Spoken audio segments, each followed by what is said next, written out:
awakulu President Chakwera ndi otukwanisa kwambiri.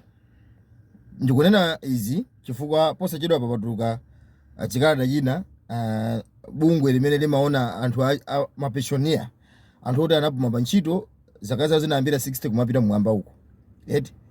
Akudandaula kuti ndalama zawo sanalandire pakana pano. Ndiye kuliso asilikali aja enanso amene nawonso anadandaula pakati tinatusa video clip kuwatumizira President Chakwera mpakana pano asilikali amene ndalama zawo sanalandire. Ndiye chimene chikudandaulisa akuluakulu watu mapensioner akuti kodi zikutheka bwanji president kuitana anthu oyimba anthu onena kuti ali ndi permanent job yawo ndikuwayitana ku State House kumakapasa mamiliyoni. Mukaphatikiza ndalama zonse zimene Chakwera waononga ku State House andi ndalama zina zimene wapereka ku state kwa oyimba yake ngati china Danilu, Joseph Nkasa ndi Mulaka Maliro wake. Mukaphatikiza ndalama zonse kuti ndalama zimene zizi sizingakwanire kupanga ko hafu ya bill ya imene anthu akuyena kuti alipidwe. Chakwera kumakagula mahewu kumakapasa anthu pa nsonkhano kumakatenga anthu kuti ku malole imene jayo kumabukira mpaka na maloji anthu kumagona maloji chifukwa chokuti the next day ya tsiku limenelo kukhala kuli function ya President Chakwera ndi ndalama zokha. Anthu anayitanidwa kusanjika ku branda yako, anayitana mafumu kumapasa ndalama. Chakwera kuhonga ndalama even kwa mafumu Chakwera. Koma mapensioner wa ndalama sakupasidwa. Funso kumene kuti kodi chikuvuta ndi chani? Ndiye ine uthenga wanga ine wa situation Malawi komanso nzika yokhuzidwa. Moti ineyo sindikupita ku 60 komweko kuzaka 60 ko. Nani sikunakiliza khaso walitaya. Ndikuti a President Chakwera muwapase anthu ndalama zawo zisangosana chitike. Chifukwa anthu andale mumakhala choncho. Pakachitika zisango whoever comes kuzakhala kovuta kuti anthu apasidwe ndalama zawo. Ndiye inenso mapensioner nthawi yanu kuti mpasidwe ndalama umenye nkhondo jandino. Chifukwa ngati apapa chance chingapezeke kuti bakudusa unless ido azakhale kuti akubwera uyu. Osati Chakwera chifukwa ngopitirira Chakwera uyu sikuti anthu mzana ndalama zanu. Chifukwa chani Chakwera azakhala nthawi yoti azipepese abwezerese ndalama zonse zimene wafupafupa zija kuti ndi nthawi yanga nanonso ndijerere. Sikuti paza khaso munthu nakauta zapasidwa ndalama. Pokapoka khale Professor Arthur Peter Mutharika ndi amene adzakuganizireni koma na uyu musambekezere kuti muzapasidwa ndalama. So nthawi yoti mumenye ndi inoyo andala akangolwa pa mpando amayamba aona kaiza iwo chifukwa chokuti pano bakupanga invested kumafonga ndalama kuja imene chama icha kuti investment akupanga invest ndiye kuzakhala nthawi yoti ndalama zawo zija azabwezere saziganiza so za munthu. Ndiye ndikuti mapensioner nthawi yoti mumenye nkhondo jandino Achakwera ndalama msakakamire ya ndalama sizanu ya ndi misonkho ya Malawi. Iwe Chakwera ndalama sikutenga nthumba mwako pereka ndalama zokwa inu wake oyenera kuti alandire ndalama. Kodi anthu okalambawa anakulagwira ni chani Achakwera? Kodi masi Chakwera ndi zaka 70 chakutiyo ndiye kukhomera bwanje ma elders anzako kwapasa ndalama. Kuipa mtima kumene kukwa Chakwera ndi kuipa kwa mtundu bwanje akulu. Ine mwangofika po kwana amwene ine mwafika po ngoti mwangofika po bowa ngati nyemba zobwereza Achakwera. Mulibe chisoni ni munthu hayi. Ndalama zonse zimene mwahonga ku State House kwapasa anthu oyimba bwanje mukanika kuwapasa inu wake awo. Anthu azifa ndi ma depression chifukwa chokuti ati kuwasungira ndalama zawo. President oyipa mtima President Chakwera yo. Kodi munakhala bwanje President? Anthu amene anapuma ntchito akumana ndi mavuto ochuluka. Toyambirira ndifotokozona kuti munthu uti akamati wapanga retire samakhala ali mwana. Amakhala kuti zaka zake zili pa 60. Ndiye nkhani tikukamba pano iyi ndi anthu akuluakulu amene zaka zawo ziyambira pa 60 kumapita kutsogolo. Ena anapuma ntchito kalekale, ena apuma ntchito pompano. Onsewo amayang'anidwa ndi association iyi. Boma langosankha kusunga ndalama za pensioners. Ndalama zokumapanga devaluation ya ikulu pano mafika 100%. Boma likusunga ndalama za pensioner. Zimene zozoona kuti boma likhoza kupanga chiganizo chimenecho kutenga ndalama kusunga ndalama kumapanga devaluate ili mdzanja lawo. Koma boma osakhudzika anthu osapatsa ndalama zawo.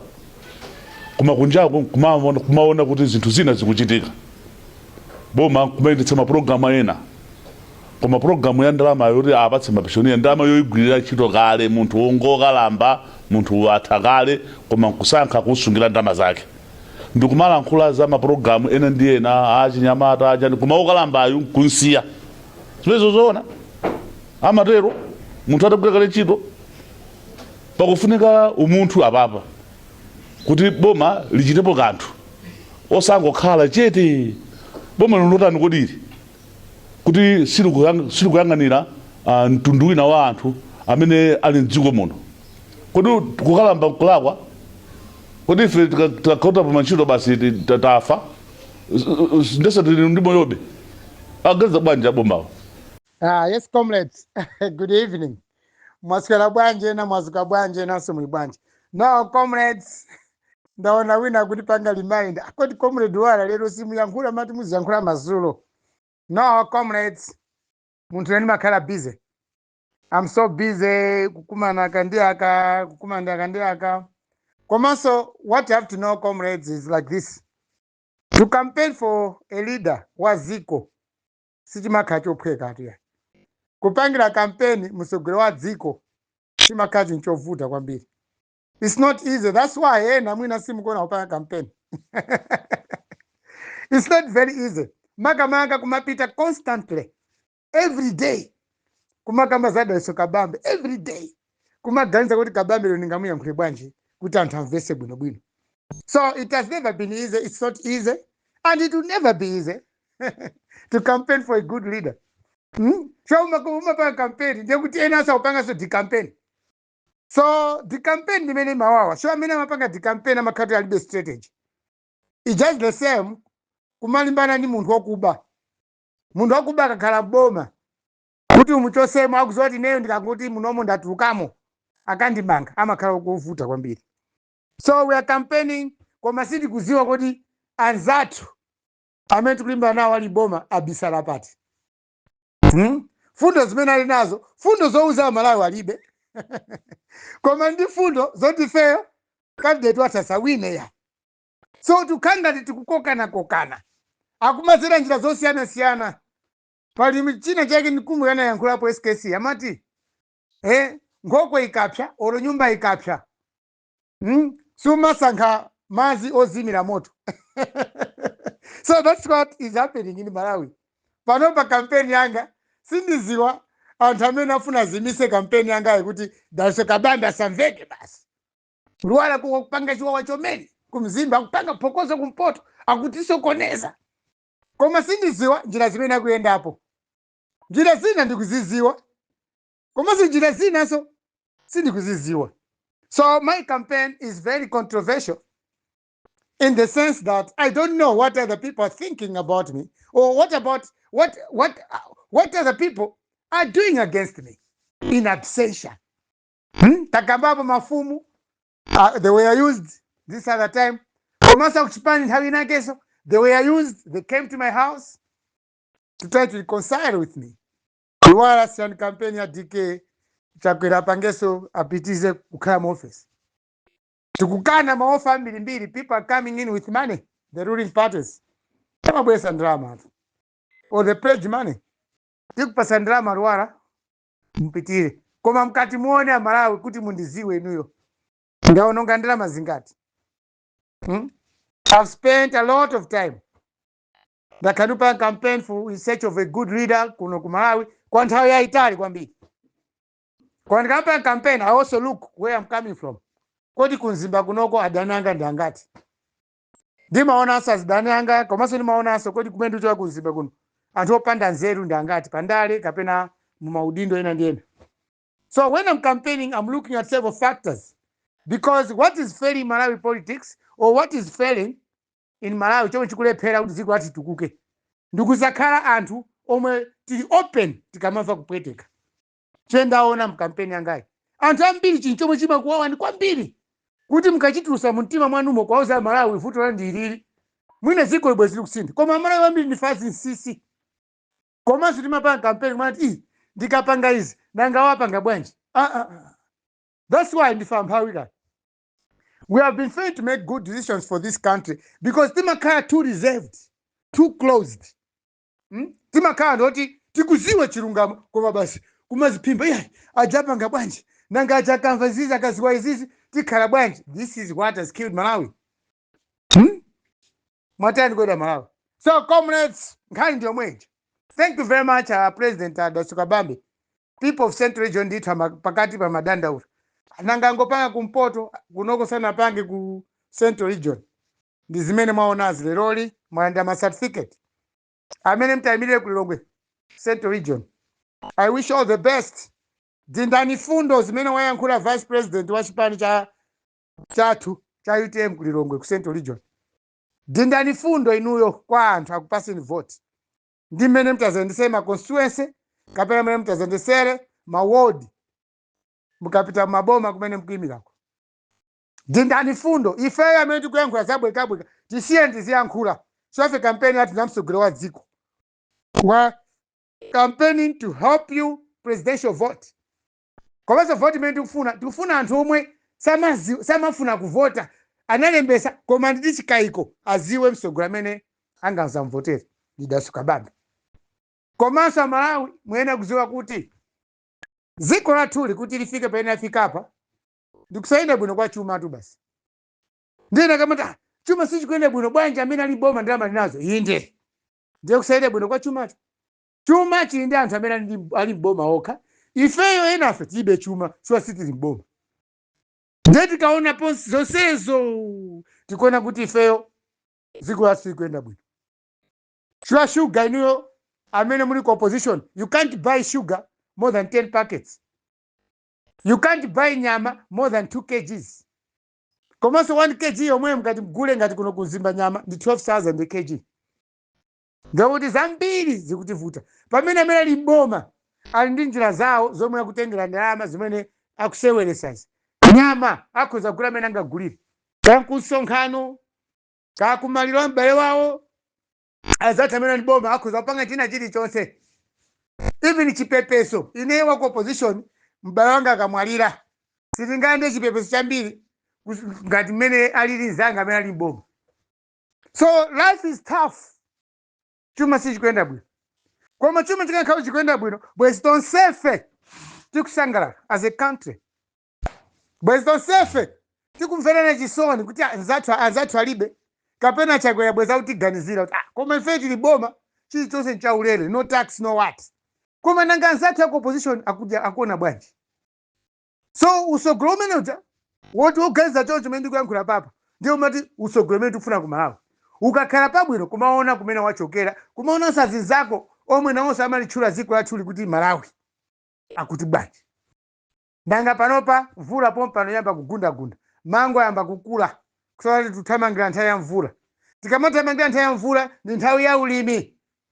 Kukhala mafetereza, mbewu, taona nimene asidiko mitengo yakwera ya mbewu.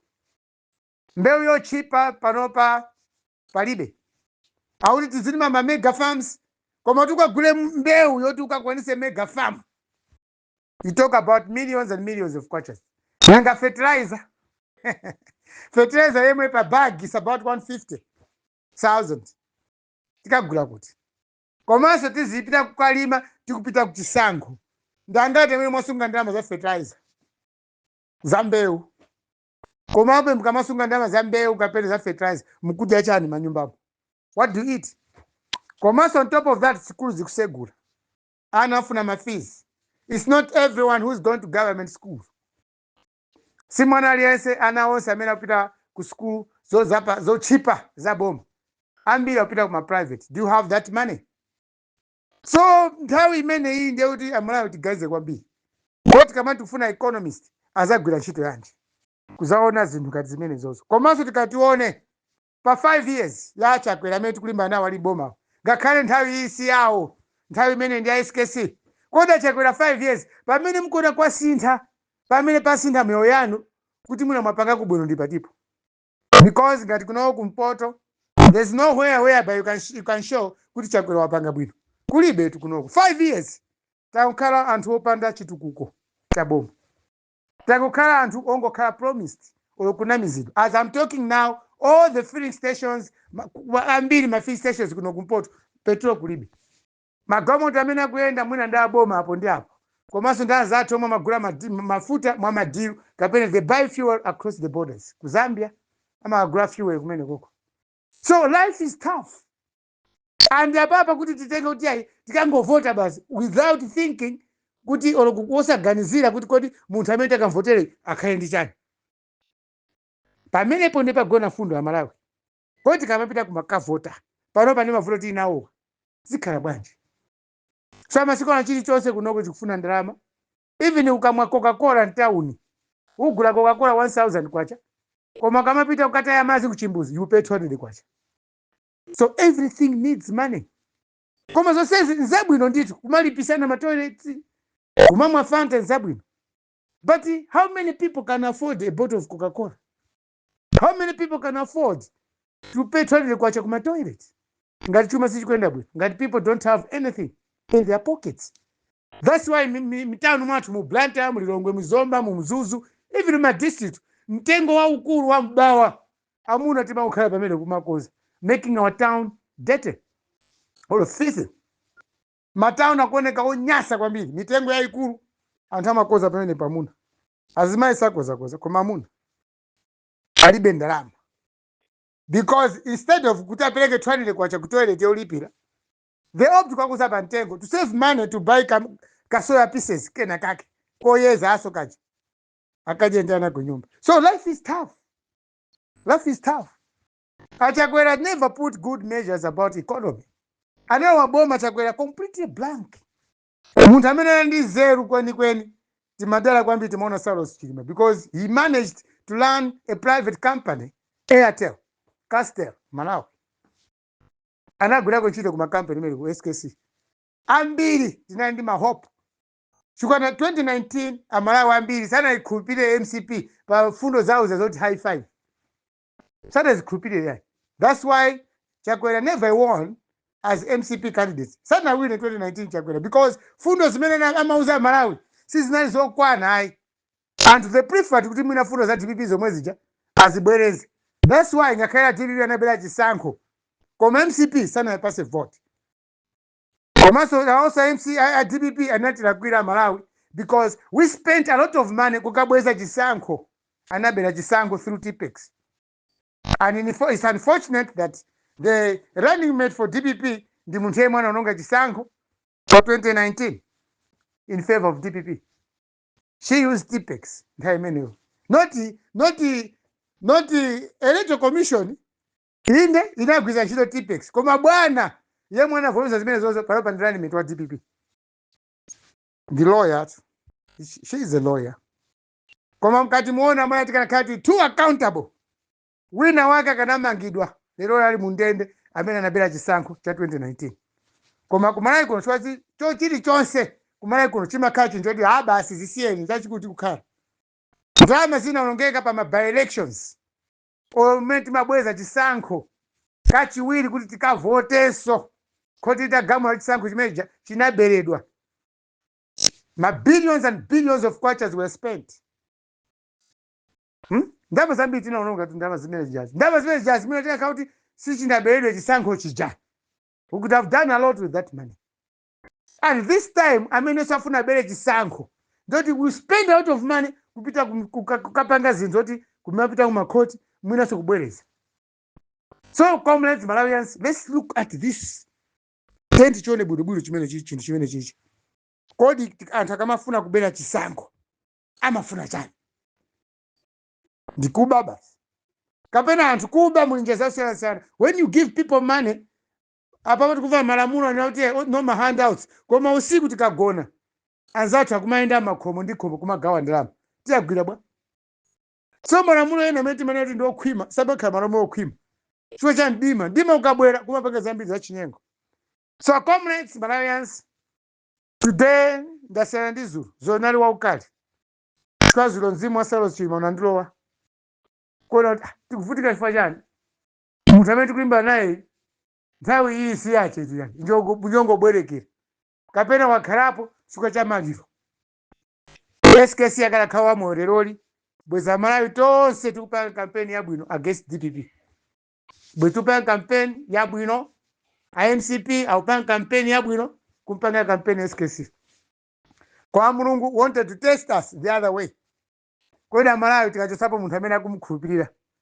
Tikamuchosapo Amalawi tikhala bwanji. Ani Mulungu ndo dabwisa. Anangotenga soda sukabambe kumbweresapo.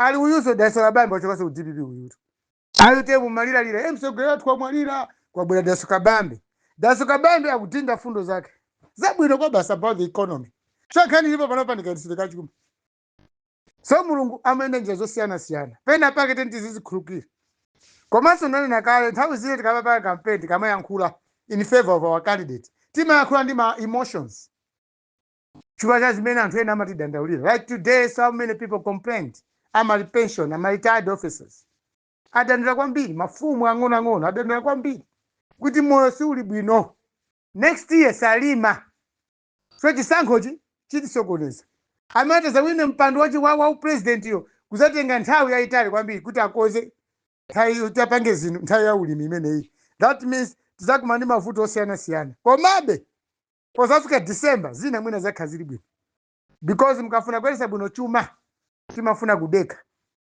komanso mwina kuika ma policies abwino mwaunike komanso anzathu amene anasankhidwe kupita ku parliament akhale anthu ozindikira kuti apita ku parliament osati kuti zikangosusana koma tapita ku parliament tikakoze ziko kumthanza msogolero wathu amene wawinayo pa fundo zimene ali nazo kamuli ku opposition ka ruling party koma wina akakawina ndi fundo zake zabwino timamsupport amene uja kukangana kwa parliament kuzikhala check and balances koda president apanga chonchi boma lapanga chonchi a opposition ingathandize bwanji sometimes mtima othandiza kuchoka ku opposition ndi ku mtima othandiza mtima boma mukagwirizana nzeru sono sili na Malawi zizikoza kwenda bwino the next election 2030 ikuzo zakhala election yabwino kwambiri campaign yabwino so comrades this is what I can share with you think twice right people mavuto tinawo ndi achuma si andale ayi ndale zinaweza khati kupanga kumbuyo ndi zimene upanga zathu MCP boma awupanga campaign ku State House ndi ndale za usiru zimenezo ndale zosokoneza zimene sisi kapena kugwisa ntchito anthu omwe saina kupanga ndale kuwagwisa ntchito in favor of the government sizabwino ya comrades ndithokoze kwambiri all the people who follow me ndithokoze kwambiri all those people who support my campaign I shall never disappoint you kungozi kungovuta mwina ni resources koma nena kale nthawi hii siyofuna kuti kuone kuti ndivala salu ya chipani ndivala chani hayi nthawi hii salu ya ikulu ndi vote yanu make use of the vote komanso mukamavota use your brain mukavotera chani mufuna chani musakavotera kuti munthu unawopasa ndalama hayi use your brain mukavotera chani kodi what are you going to vote for so panopa 5 years achakwera ndiye angoti pasa umphawi miseu kulibe mazi magesi mamizi moti closer to the roads mulibe magesi pamene maiko anzathu 5 years magesi afika pose any small trading center mizi yangu yoti muli anthu nyumba za malata muli magesi in Malawi kunokota bwera mbuyo kwambiri even mazi yangu mpope ali maboma moka so comrades Malawians your uniform salu yanu ya chipani ndi vote yanuyo mukavotere Daliso Kabambe full stop ena wawo adakali kupanga ndale maga the generation yomwe mufuna ntchito mwene mwameza kuma invest your job is to vote for the rightful leader so that he gives you job your brains should be working mugwire ntchito yomwe ubongo wanu uzigwira ntchito osati ubongo wanu ndi maphunziro anu basi kumakhala koko ngati munthu kuti basi wangokhala mchizenje ukapita ku invest wakhoza bwinobwino ugwirise ntchito ubongo wako ziko lathu la Malawi lisinthe likasintha ana ako nawenso azapindula azukulu ako azapindula olefeme tikuyankhula panopa silipindula panopa koma msogolomo ana athu azapindula boma likakhala bwino comrades good evening everyone